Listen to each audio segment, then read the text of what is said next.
Hey, it's David Levin, author of Raise Your Inner Game, co-author of QBQ, The Question Behind the Question, founder of Raise Your Inner Game Academy.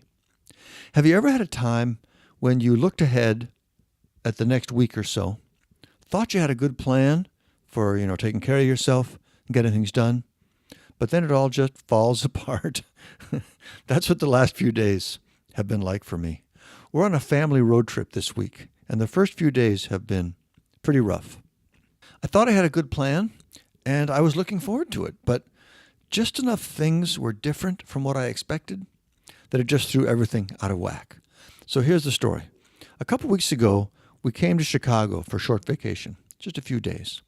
I was in the middle of a 30-day challenge during that trip, trying to stay perfectly focused with all the things on my inner game tracker, a morning routine with sitting and exercise and journaling and not drinking Coke Zero.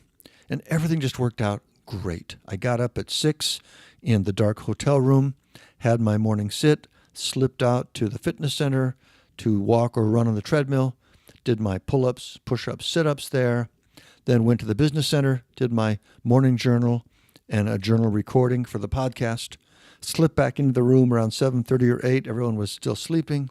It was perfect. And I really loved it. It was a great start to the day. Just felt good all day because of it. So I was looking forward to doing that again on this trip, but there is just enough different this time that it's just not working. First, the rest of the family can't sleep in. The kids have to get up at 6:30 to be ready for their classes. So I can get up and sit, but that's about it. There's no time for any of the other stuff until after they've gone at 8:15. It's sort of like a typical school year model or rhythm. But at that point, I want to get to work, right? I mean, the day's already underway. There's a lot of pressure to not do the rest of it. It really works great when all that stuff is part of the same morning routine. Also, for the first couple of days anyway, the breakfast available here was terrible. It was just pure, cheap carbs, Fruit Loops, bagels. I had waffles and orange juice yesterday.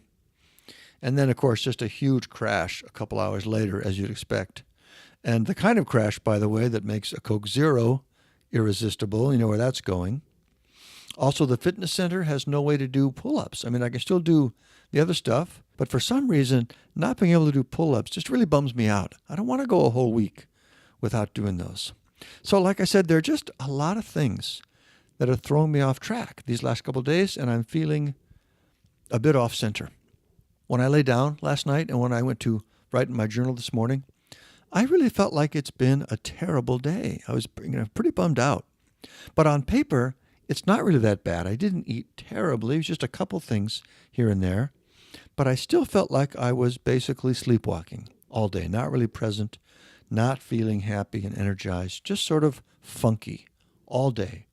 And not in a good way. I was huge into funk music back in the 70s, so I want to clarify that. Funky can be a very, very good thing, but this was not. This was the bad kind. So the real question then is, what do you do about that? How do you work through it and get back to your level 4 self? Because this kind of thing, and again, it's only been a couple of days. I just finished a 30-day stretch that was basically perfect, and I felt great. So it's only been 2 days, and I sort of knew it was coming, but still, this sort of thing can really knock you off track for a long time if you let it. So how do you not let it? How do you quickly get yourself back on as good a track as possible? And I say as possible because it may not be perfect. I'm here all week. It is not going to be perfect. The work environment is pretty bad. It's interrupted, noisy. The morning routine is just not going to work the way I want it to. But I need to get my inner game back on track or I'm going to lose my mind. So how do you do that? Here is what I'm doing, and hopefully it'll give you some ideas. The first thing is just to not freak out in the first place. I said I felt like it was a terrible day when it really wasn't. You need to be able to step back from the frustration and the disappointment and get a better perspective on reality. So that's the first thing I do. I just step back. I think, okay, how bad is it really? What is the reality of the situation? And it's so rarely as bad as it seems, right? And by the way, keeping a journal and a tracking sheet really helps with this. I talk so much about the value of the inner game tracker and a journal, and it's a little hard to communicate sometimes, but this is a great example. When you are using your tracking sheet and your journal, you can pretty easily remember the specifics of what's going on. You're always monitoring in the background. You know what you're shooting for as far as how you want to eat and exercise and all of that.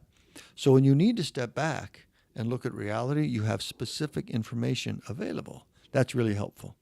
When you don't have that, you just have your feelings, and feelings warp reality. You'll think, God, it was a terrible day. And that's as far as you can go, really. But when you have information, well, I guess I did eat pretty well, and I did get some things done. I guess it wasn't that bad. It makes a huge difference.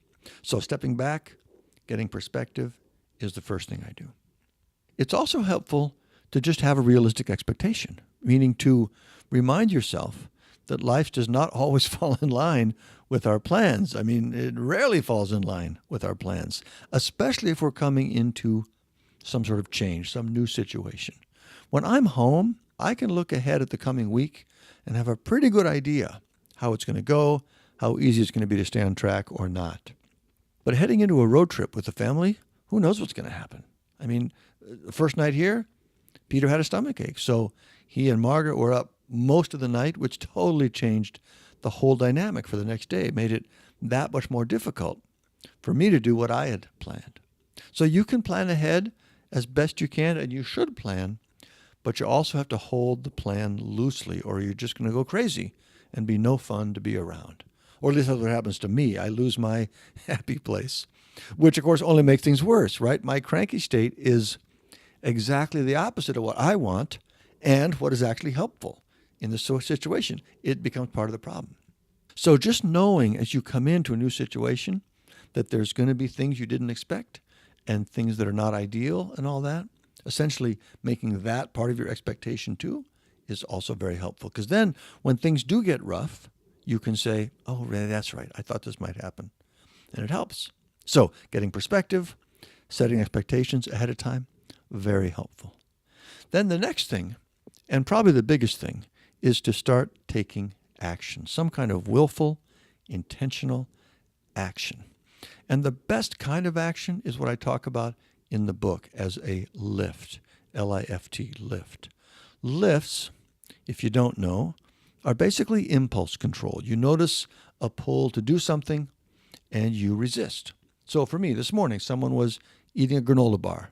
Sounded good. I thought maybe I'll have one of those. But a granola bar would represent me breaking my plan for eating. I'm on a low-carb program right now, so I don't really want to do that, even though right in that moment I did.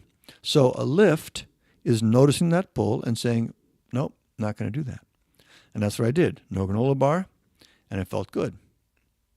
Another one, we're in the hotel room here, the four of us. It's a little cramped. Kids are watching some morning cartoons. I'm just kind of sitting there half watching, feeling sort of stuck in neutral. I want to get in my morning push-ups and sit-ups, but it's a little weird to just flop down on the floor in the room with everyone. So I'm feeling some resistance to doing it. You don't need to do it now. It's okay. You can do it later. But I noticed that, and I thought, nope, now's the time. The more I wait, the less likely it is. This is a good use of my time, so I'll do it. And I did. And again, it felt good, and on two levels. The exercise itself feels good, but more important, resisting that pull against doing what I want, that inner gravity, really opens things up in a great way. What it does is it engages your will. It's like a big on switch for your willpower. And will is what gives you the strength to have the focus and energy you want throughout the day. So I did a few things like that this morning, and all of a sudden I'm feeling much, much better. So again, the first thing is to stop the freak out and get some perspective. The next thing is to take some willful, intentional actions and break the pull of this inner gravity. And then from then on, I just have to keep being flexible and keep resisting gravity. Another example, I get, a little work done this morning. Actually, I was writing this piece, but I only have about 45 minutes to work. Then I have to shift gears, get with the kids for a few minutes. Then I get another chunk of time. And I actually did another lift today. I got myself out for a run. There was a lot of resistance against that. I only had this small chunk of time. I have other work to do. It's getting hot out, blah, blah, blah. But I did it anyway, and it felt great, of course. And again, you get this two-tiered benefit. The run has its own positive effect, plus I get the extra bonus of overcoming that gravity. And I know, again, it's hard to describe, but I'm telling you, that's the golden piece. There's nothing like that, overcoming gravity in these moments, to pick yourself up and get your day back on track. So anyway, that's what I've done this morning, and it's feeling pretty good.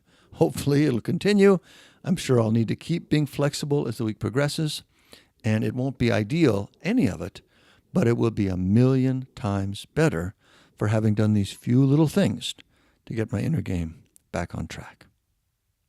I know this is very specific to my situation this week, but it gives you a good feel for what it's like to be engaged with your inner game and to work to keep yourself up where you want to be. So I hope it gives you some ideas for your own life and for how to be your best when you're stuck in a suboptimal situation. All right, that's it for this week. If you are hearing this somewhere other than on my site, come on over, davidlevin.com. Put your name in my newsletter list so I can send you the free report. 3 things you can do right now to start loving your work and life again, and let you know about other posts and trainings when they come out. If you'd rather get these posts in your podcast player, you can subscribe to my new podcast, The David Levin Show. Just go to iTunes and search for that. Otherwise, thank you, as always. Keep up the good work. I'll talk to you next time.